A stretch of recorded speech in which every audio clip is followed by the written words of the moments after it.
이 새벽에 함께 은혜 받을 하나님의 말씀, 마태복음 14장 28절에서 33절 말씀 봉독합니다.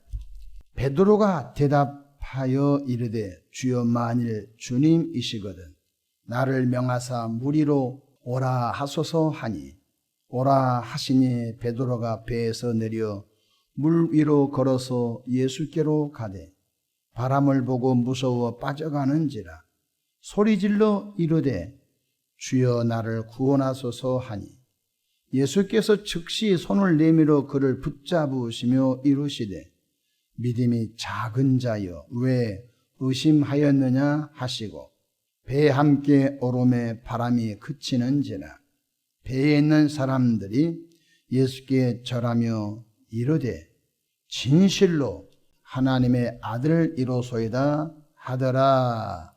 아멘. 할렐루야. 참으로 좋은 날입니다. 우리 모두 주 안에서 승리하시는 복되고 은혜로운 하루 되기를 바랍니다. 저를 따라하시겠습니다. 오늘 또 나와 우리 가정 우리 교회 기적이 일어납니다. 오늘 또 나와 우리 가정 우리 교회 기적이 일어납니다. 아멘. 저는 본문 말씀을 통하여 누구의 손을 붙잡을 것인가 라는 제목으로 함께 은혜를 받고자 합니다. 이 험악한 죄악된 세상을 살아가면서 누구의 손을 붙잡느냐에 따라서 승리할 수도 있고 실패할 수도 있습니다. 악인의 손을 붙잡고 동업하면 망하지만 주님의 손을 붙잡으면 깊은 수렁에서 건진 바 되어 승리하게 된다는 것입니다. 오늘 본문 말씀 보면 예수님께서 하루 사역을 마치시고 제자들은 먼저 갈릴리 바다 건너편으로 가게 하시고 예수님은 따로 혼자 가셔서 기도하고 계셨습니다. 그런데 밤 사경쯤 되어 제자들이 탄 배가 큰 풍랑으로 위태로움에 빠진 것을 주 예수님이 보시고 즉시 바다 위를 걸어서 그들을 구원하시려고 오셨습니다. 이때 물 위를 걸어오시는 예수님의 모습을 본 제자들은 유령이라 하며 더 무서워 소리질렀습니다. 이때 주님이 하신 말씀을 본문 27절 보십시다. 예수께서 즉시 이르시되 안심하라 나니 두려워하지 말라고 하셨습니다. 이때 호기심 많고 아주 도전적이며 적극적인 베드로가 예수님께 이렇게 말씀합니다. 28절 베드로가 대답하여 이르되 주여 만일 주님이시거든 나를 명하사 물 위로 오라 하소서 하니 사실 이 말씀의 깊은 베드로의 심중에는 예수님이 본인은 물 위를 걸어오셨을지라도 나 베드로를 물 위를 걷게 못할 것이다. 예수님의 그 전능하심을 베드로가 테스트해 보려고 했던 것입니다. 베드로는 예수님은 물 위를 걸어왔다 할지라도 나 베드로는 아마 물 위를 걷기 못할 거야. 예수님이 정말 구세주일까? 주님이실까? 너무 궁금했습니다. 그래서 예수님 저도 물 위를 좀 걸어보게 해 주십시오. 굉장히 어려운 숙제를 예수님께 던졌습니다. 테스트해 보고 싶었던 것입니다. 그때 예수님께서는 제자 베드로에게 자신의 존재를 확인시켜 주시고자 이렇게 말씀합니다. 29절 보십시다. 오라 하시니 베드로가 배에서 내려 물 위로 걸어서 예수께로 가되 참으로 신기하고 놀라운 체험이었습니다. 사실은 우리 인생들이 성장하면서 자기를 낳아준 어머니를 알아갑니다. 1살 때 어머님, 2살 때 어머님, 3살 때 어머님, 10살 때 어머님, 나이가 90이 됐는데 돌아가신 친정 어머님 다 모릅니다. 자기도 어른이면서도 돌아가신 어머님, 그때 심중에 그 깊은 마음을 어머님, 아버님의 마음을 다 헤아릴 수가 없습니다. 베드로가 예수님께 부름을 받고 제자가 되었지요. 다 아는 것은 아닙니다. 예수님께서 너희는 나를 누구라고 하더냐라고 물었을 때 주는 그리스도시요 살아계신 하나님의 아들입니다 고백했지만 그 정도밖에 몰랐던 것입니다.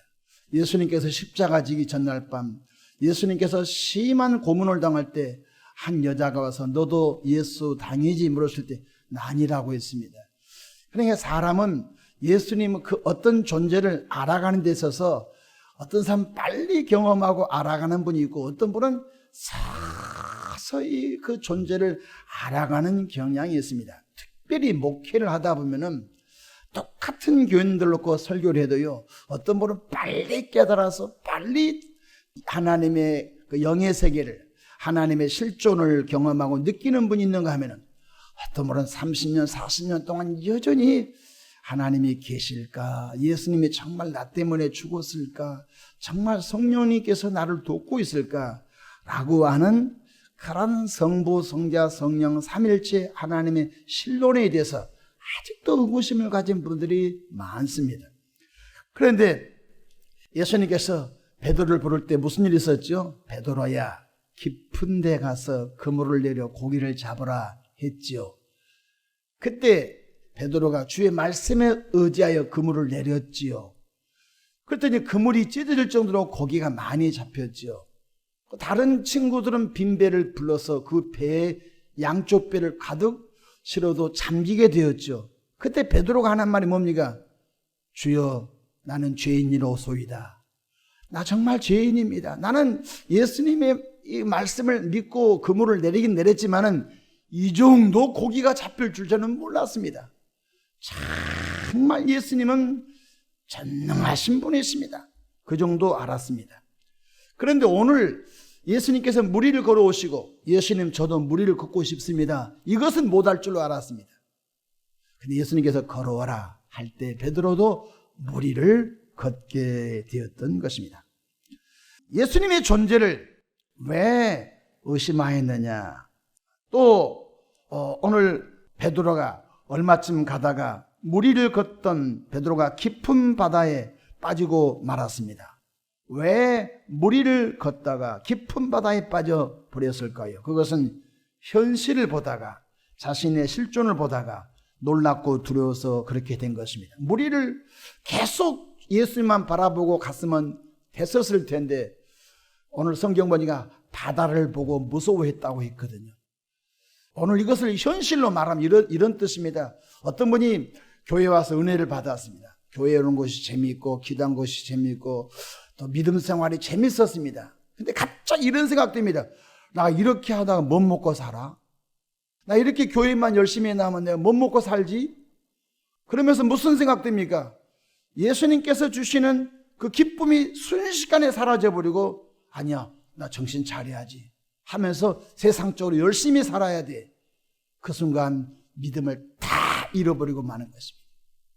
오늘 베드로가 무리를 걸어가다가 바다를 보고 두려워했다. 30절 보십시다. 바람을 보고 무서워 빠져가는지라 소리질러 이르되 주여 나를 구원하소서 하니 바람을 보고 무서워 바다에 빠져버렸습니다. 그때 베드로가 주여 나를 구원해 주십시오 소리쳐 부르짖게 됩니다. 예수님께서는 즉시 손을 내밀어 베드로를 깊은 바다에서 구원해 주셨습니다. 그러시면서 예수님께서 베드로에게 하신 메시지가 뭡니까? 31절 보십시다. 예수께서 즉시 손을 내밀어 그를 붙잡으시며 이르시되 믿음이 적은 자여 왜 의심하였느냐.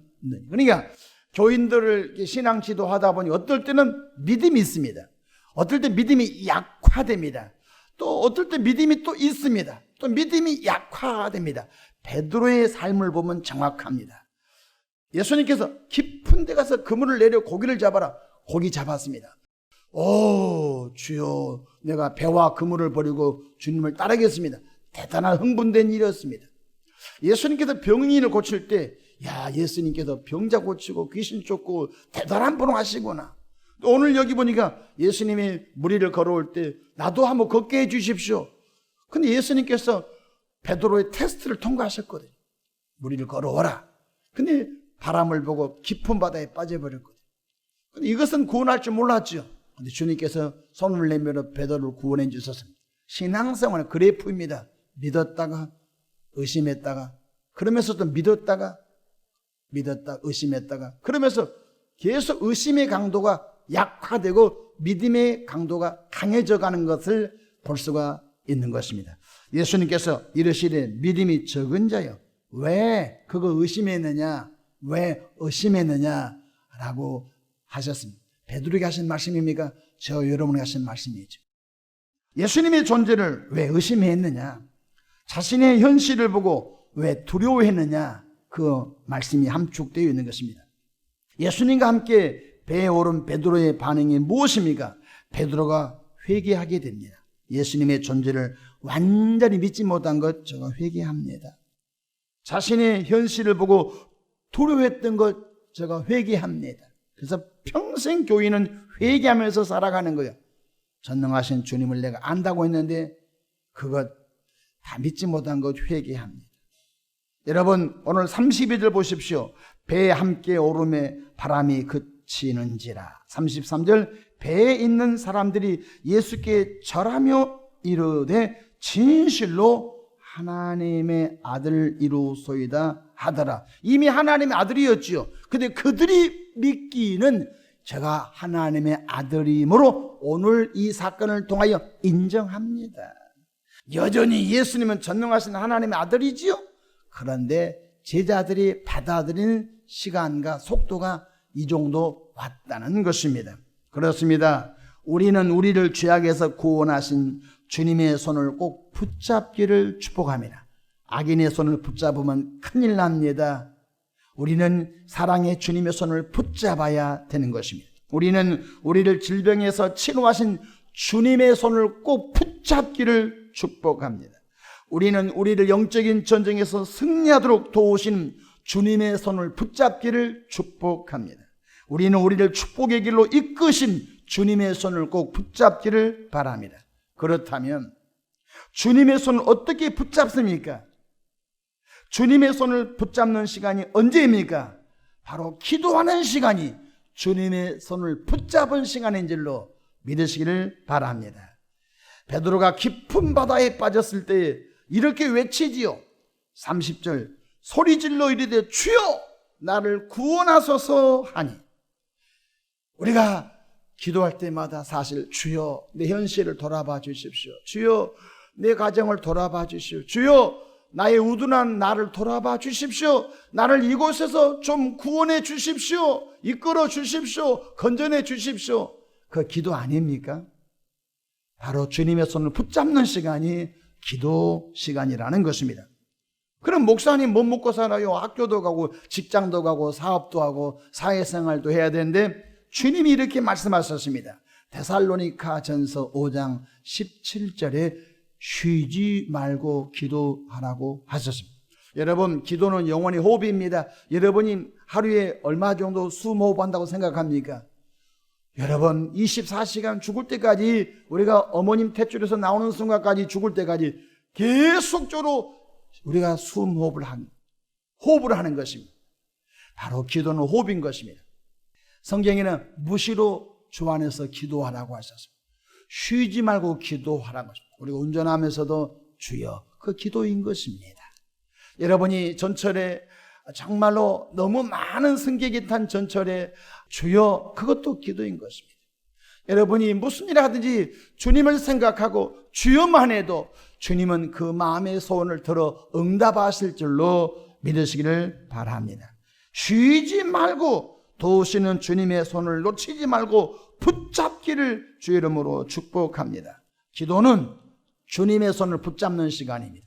기도는 기적을 경험하는 시간인 것 깨닫기를 바랍니다. 그래서 기도할 때 주님의 손을 붙잡는 그 시간만큼은 사탄 마귀가 주님의 손의 소리를 빼앗을 수가 없는 것입니다. 그래서 우리 구원받은 주의 백성들이 평생 동안 기도하면서 사는 것. 여러분 구약 성경에 다윗 왕은 내가 평생 동안 기도하리라 하나님께 작정하죠. 내가 평생 기도하리라. 그 이유는 있습니다. 다윗이 기도할 때 넘어졌거든요. 다윗이 기도할 때 타락했거든요. 돌아서고 난 다음에 그가 결심하기를 평생 기도하면서 살겠습니다. 그 고백이 저와 여러분 고백 되기를 주의 이름으로 축복합니다. 기도하겠습니다.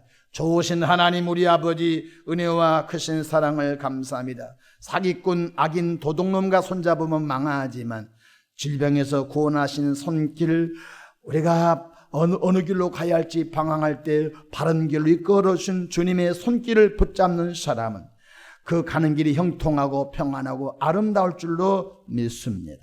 주님의 손을 붙잡는 시간은 기도 시간이온즉 오늘 또 주여 돌아봐 주십시오, 주여 구원해 주십시오, 주여 돌봐 주십시오, 주여 영광 받아 주시옵소서. 하루 종일 영혼의 호흡인 기도를 놓치지 않게 하옵소서. 이 새벽에도 귀한 예물 드립니다. 드린 손길 축복하시고 영혼이 잘되고 범사가 잘되고 강건한 복으로 평생 충만케 하옵소서. 예수님의 이름으로 기도하옵나이다. 아멘.